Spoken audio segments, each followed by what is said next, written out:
안녕하세요. 저는 서울에 사는 39살 이도연이라고 합니다. 지금은 작은 출판사를 운영하고 있어요. 오늘 이렇게 사연을 보내게 된 건 제 인생에서 가장 힘들었던 1년을 정리하고 또 저처럼 힘든 시간을 보내고 계신 분들께 조금이나마 위로가 되고 싶어서예요. 사실 오늘이 딱 1년 전 제가 이혼 서류에 사인했던 날이거든요. 10년을 함께한 남편과의 결혼이 종이 한 장으로 끝난 날. 지금 생각하면 참 많은 일이 있었네요. 오늘은 그 이야기를 들려드리고 싶어요.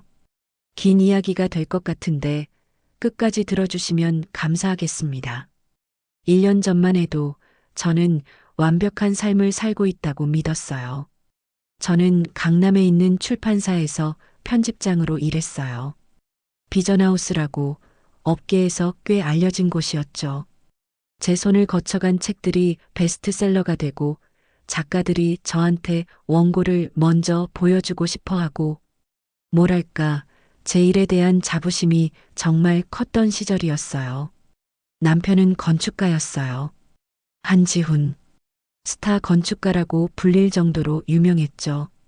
그 사람이 설계한 건물들은 건축 잡지에 실렸고 몇 달 전에는 국제 건축상까지 받았어요. 청담동에 한지훈 아키텍츠라는 자기 사무실도 있었고요. 주변 사람들은 늘 우리를 성공한 부부라고 불렀어요. 어떻게 두 분 다 그렇게 잘 되셨어요? 부러워요. 서로 응원해주는 모습이 보기 좋아요. SNS에 올린 우리 브런치 사진에는 좋아요가 수백 개씩 달렸어요. 주말마다 성수동 카페, 한남동 레스토랑, 예쁜 곳 찾아다니며 사진 찍고 완벽했죠. 적어도 겉으로는. 그런데 완벽해 보이는 것과 실제로 완벽한 건 다르더라고요. 석 달 전부터였어요. 남편이 달라지기 시작한 게 출장이 부쩍 늘었어요. 부산, 제주, 대구. 일주일에 사흘은 집을 비웠어요. 대형 프로젝트가 겹쳤어. 이번 달만 넘기면 괜찮아질 거야. 그 사람은 그렇게 말했죠. 회식도 잦아졌어요. 금요일은 물론이고 토요일 저녁까지. 클라이언트 접대야. 건축주가 술 좋아하면 어쩔 수 없잖아. 근데 뭐가 더 힘들었냐면요. 대화가 없어진 거예요. 오늘 저녁 뭐 먹을까? 제가 물으면 아무거나. 이번 주말에 영화 볼까? 하면 피곤해. 다음에, 여보, 나 오늘 큰 계약 성사시켰어. 좋은 소식을 전해도 그래. 잘했네. 눈도 안 마주치고 휴대폰만 보더라고요. 저희는 같은 침대에 누워도 등을 맞대고 잤어요. 서로 반대 방향을 보고. 근데 그때는 몰랐어요. 이게 끝의 시작인 줄. 그날은 수요일 새벽 3시였어요. 현관문 여는 소리에 잠이 깼어요. 저는 거실로 나갔죠. 남편이 소파에 쓰러지듯 앉아 있었어요. 넥타이는 풀려 있고 셔츠는 구겨져 있고 머리는 완전히 헝클어져 있었어요. 이제 왔어? 제가 부드럽게 물었어요. 응. 그 사람은 눈도 안 마주치더라고요. 저는 물을 따라 건네려고 다가갔어요. 그리고 그 순간 맡았어요. 향수 냄새. 낯선 향수 냄새. 여자들은 알잖아요. 향수 냄새로 다 알 수 있다는 거. 그건 제가 절대 쓰지 않는 향이었어요. 달콤하고 화려하고 플로럴 계열이 20대 젊은 여자가 뿌릴 법한 그런 향수. 그 냄새가 남편의 목덜미에 셔츠 깃에 재킷에 온몸에 배어 있었어요. 손이 떨렸어요. 제가 든 물잔에서 물이 쏟아졌어요. 지훈아, 너. 제 목소리가 떨렸는데도 그 사람은 여전히 제 눈을 피하더라고요. 저는 그의 셔츠 깃을 자세히 봤어요. 미세한 화장품 자국이 있었어요. 어깨에는 긴 머리카락 한 올. 제 머리카락보다 더 가늘고 더 검은. 아무것도 아니야. 씻고 자. 저는 가까스로 말했어요. 남편은 욕실로 들어갔고 샤워 소리가 한참 동안 들렸어요. 저는 거실 소파에 주저앉았어요. 아니, 무너졌어요. 그의 재킷을 집어들고 냄새를 맡아봤어요. 향수 냄새가 더 진했어요. 주머니를 뒤적였죠. 영수증 몇 장, 명함, 그리고 호텔 주차권, 그랜드 인터컨티넨탈 서울 파르나스, 클라이언트 미팅을 호텔에서. 그날 밤 잠을 못 잤어요. 천장만 바라보면서 생각했죠. 우리 결혼 언제부터 이렇게 거짓이 된 거지? 그게 제 모든 불안이 현실이 되는 순간이었어요. 그날 이후로 저는 완전히 다른 사람이 됐어요. 편집 회의를 해도 저자를 만나도 머릿속에는 그 향수 냄새만 맴돌았어요. 일에 집중할 수가 없었어요. 편집장님, 요즘 얼굴이 너무 안 좋으세요. 무슨 일 있으세요? 부편집장이 걱정스럽게 물어도 아니, 그냥 피곤해서. 거짓말만 했죠. 밤마다 남편을 관찰했어요. 휴대폰 볼 때, 샤워하러 갈 때, 잠들 때, 모든 걸. 그리고 어느 금요일 남편이 또 출장 간다며 캐리어를 꾸리더라고요. 대전 프로젝트, 이틀 걸릴 거야. 알았어.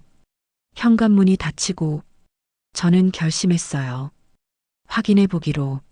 새벽 2시 아파트 지하 주차장으로 내려갔어요. 남편 차 스페어키를 가지고 결혼기념일 때 받은 그 차. 제가 뭐라는 건지 알면서도 멈출 수가 없었어요. 이건 프라이버시 침해야, 범죄야 하는 생각과 하지만 알아야 해 하는 생각이 싸웠는데 결국 후자가 이겼어요. 차 문을 열고 내비게이션을 켰어요. 최근 목적지를 확인했죠. 청담동 카페 드루이, 서초동 레스토랑 리베르, 강남역 부근 르엘 오피스텔. 전부 낯선 장소들이었어요. 저랑 간 적 없는 곳들. 그때 블루투스 연결 알림이 떴어요. 이전 연결 기기를 찾았습니다. 저는 설정으로 들어갔어요. 그리고 거기서 그 이름을 봤어요. 이예진의 아이폰. 그 순간 시간이 멈췄어요. 이예진. 5년 전 그 애가 저희 회사에 신입으로 들어왔을 때가 생각났어요. 24살 이화여대 국문과 출신. 첫 출근날 너무 떨려서 커피를 쏟았을 때 제가 닦아주면서 괜찮아. 다들 처음엔 그래. 나도 그랬어. 하고 웃어줬던 기억. 그 애는 똑똑했어요. 열정적이었고요. 저는 그 애를 아꼈어요. 친동생처럼. 점심도 같이 먹고 일도 가르쳐주고 회식 때는 술도 마시면서. 선배님 정말 존경해요.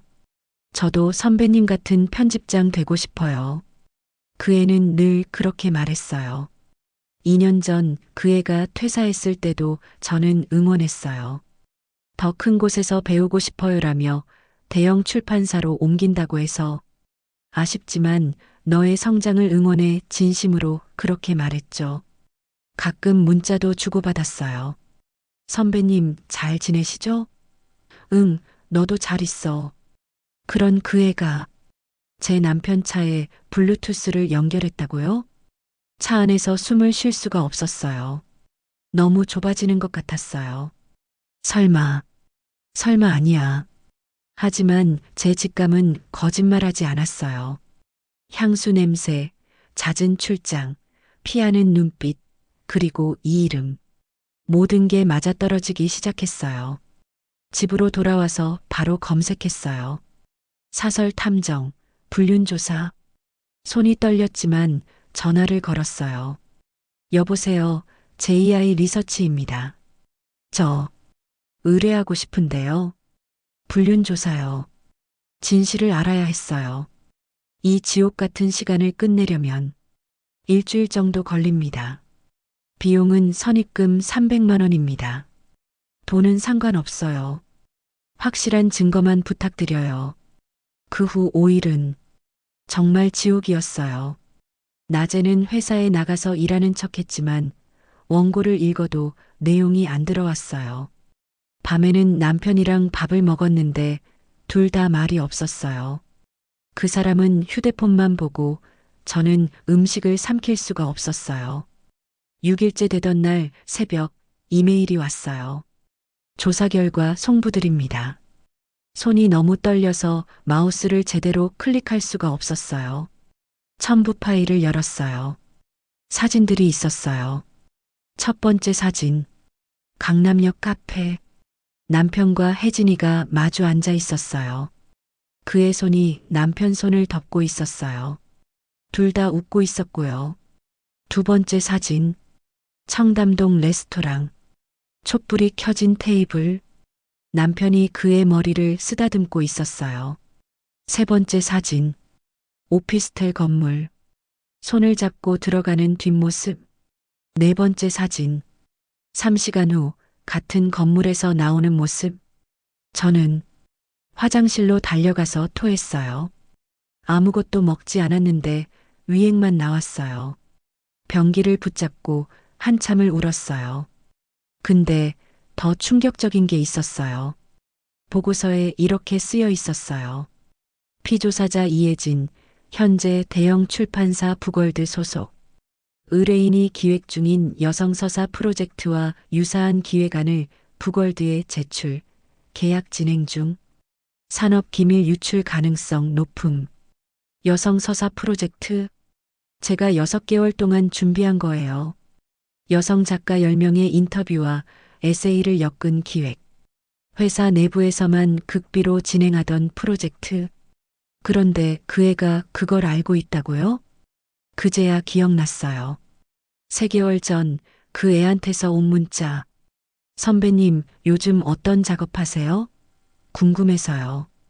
비밀 프로젝트 하나 있어. 나중에 공개되면 알려줄게. 힌트만이라도 주세요. 저는 순진하게도 몇 가지 키워드를 알려줬어요. 여성, 서사, 인터뷰, 에세이. 멍청했어요. 정말 멍청했죠. 보고서 마지막 페이지에는 이렇게 쓰여 있었어요. 추정 동기 4년 전 승진 탈락. 의뢰인의 부편집장 승진에 대한 질투와 원한. 아, 그제야 기억났어요. 4년 전 부편집장 승진 후보에 저랑 그 애가 있었어요. 저는 선택받았고 그 애는 탈락했죠. 괜찮아, 혜진아. 넌 아직 젊잖아. 기회는 또 올 거야. 네, 선배님. 축하드려요. 그때 그 애가 지었던 미소. 이제야 그게 거짓이었다는 걸 알았어요. 그 애는 처음부터 계획했던 거예요. 제 남편을 빼앗고 제 아이디어를 훔치고 저를 완전히 무너뜨리는 것. 그날 밤 저는 거실에서 기다렸어요. 조명도 안 켜고 소파에 앉아서 노트북에는 모든 증거가 열려 있었어요. 자정이 넘어 남편이 들어왔어요. 왜 안 자고 있어? 앉아. 제 목소리는 차가웠어요. 남편이 소파에 앉자 저는 노트북 화면을 돌렸어요. 사진들이 넘어갔어요. 카페, 레스토랑, 오피스텔. 남편 얼굴이 하얗게 질렸어요. 이게 뭐야? 내가 더 잘 알겠지. 이혜진이랑 무슨 사이야? 침묵. 대답해. 제가 소리쳤어요. 10년 결혼 생활 동안 처음으로. 미안해. 정말 미안해, 도연아. 미안? 그게 끝이야? 10년을 같이 산 아내한테 할 말이 그것뿐이야? 나도 모르게. 그 애가 외로워 보여서 위로하다가. 위로? 제가 웃었어요. 위로가 오피스텔에서 3시간씩 있는 거야? 아니야. 그 정도는 아니었어. 거짓말하지 마. 넌 새벽 3시에 들어와서 그의 향수 냄새를 풍기고 있었어. 도연아. 그리고 이것도 봐. 저는 보고서를 펼쳤어요. 이혜진이가 뭘 하는지 알아? 내 프로젝트 훔쳐서 다른 출판사랑 계약하려고 해. 내가 6개월 동안 준비한 걸. 뭐? 남편이 놀란 표정으로 내가 사랑한다는 그 여자가 이런 사람이야. 옷 입어. 저는 일어섰어요. 같이 갈 데가 있어. 어디? 이혜진이 집. 20분 후 서초동 오피스텔 앞 15층 1504호. 저는 초인종을 눌렀어요. 누구세요? 나 이도연. 잠시 후 문이 열렸어요. 혜진이가 잠옷 차림으로 서 있었어요. 놀라는 기색도 없이 오히려 웃고 있었어요. 어머, 선배님. 이 시간에 웬일이세요? 저는 그 애를 밀치고 안으로 들어갔어요. 거실에는 남편 향수, 남편 재킷, 남편 셔츠, 모든 게 있었어요. 이게 뭐야? 보시다시피요. 그 애는 태어났어요. 전 지훈 오빠를 사랑해요. 선배님보다 더. 사랑? 넌 사랑이 뭔지도 몰라. 이건 질투야, 복수야. 복수? 그 애가 고개를 가웃했어요. 4년 전 승진. 내가 부편집장 되고 넌 탈락했지. 그것 때문이잖아. 그 순간 그의 표정이 변했어요. 그리고 웃음이 터졌어요. 히스테리컬한 웃음. 하하, 맞아요. 정답이에요, 선배님. 그의 눈빛이 완전히 미쳐 있었어요. 전 그날부터 선배님이 증오스러웠어요. 능력도 없으면서 인맥으로, 아첨으로 올라간 주제에 왜 선배님이 올라가요? 왜? 너. 그래서 생각했죠. 선배님이 가진 걸 전부 빼앗아야겠다고. 그 애가 다가왔어요. 선배 남편, 선배 아이디어, 선배 자리까지. 다 제가 가질 거예요. 저는 그 애를 때렸어요. 뺨을. 짝! 정신 차려, 이혜진. 하지만 그 애는 웃고 있었어요. 뺨이 빨개진 채로. 이미 늦었어요, 선배님. 전 이미 이겼어요. 저는 돌아섰어요. 더 이상 볼 수 없었어요. 다음 날 저는 변호사를 찾아갔어요. 명예훼손, 산업기밀 유출, 민사상 손해배상 모두 가능합니다. 진행해 주세요.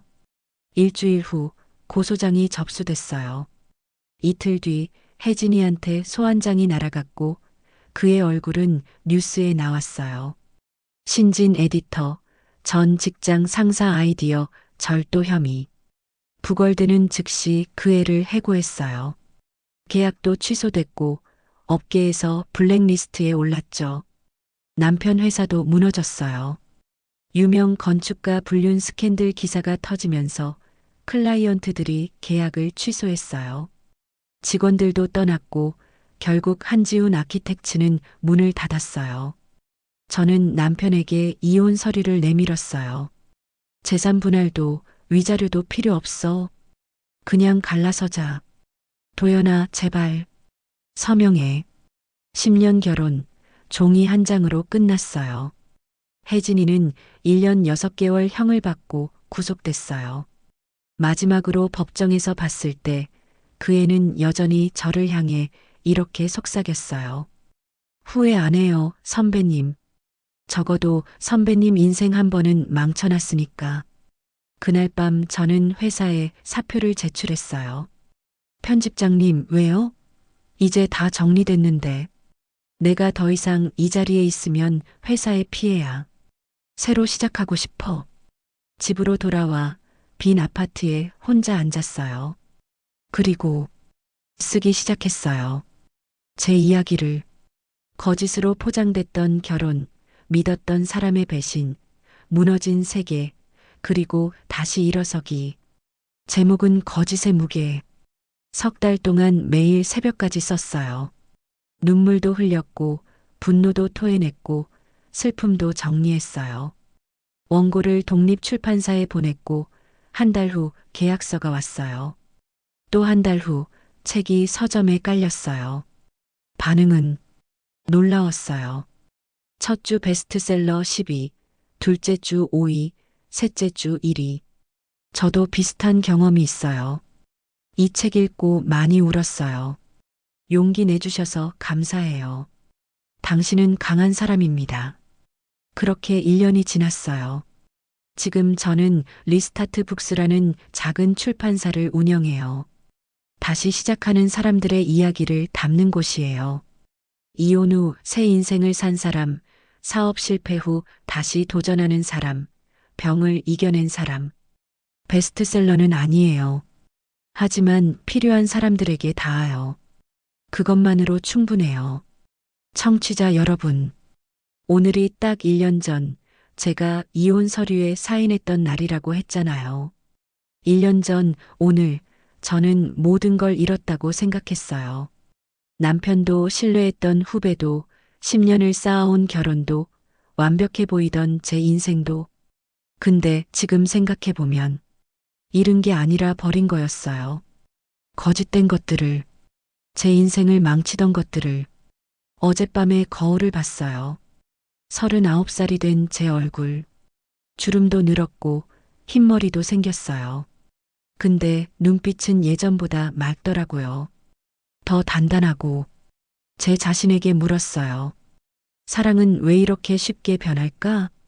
그리고 제가 답했어요. 사랑은 변하지 않아. 사람만 변하지. 하지만 나는 변한 사람들 때문에 무너지지 않았어. 다시 일어섰으니까. 그래서 오늘 신청하는 곡은 새로운 시작이에요. 이 노래를 저처럼 힘든 시간을 보내고 계신 분들께, 또 배신당해서 아파하시는 분들께, 그리고 다시 일어서려고 애쓰는 모든 분들께 보내고 싶어요. 거짓된 것들이 무너질 때 비로소 진짜 나를 만날 수 있어요. 끝은 새로운 시작이에요. 라디오 앞 여러분도 오늘 하루 힘내세요. 긴 이야기 들어주셔서 감사합니다.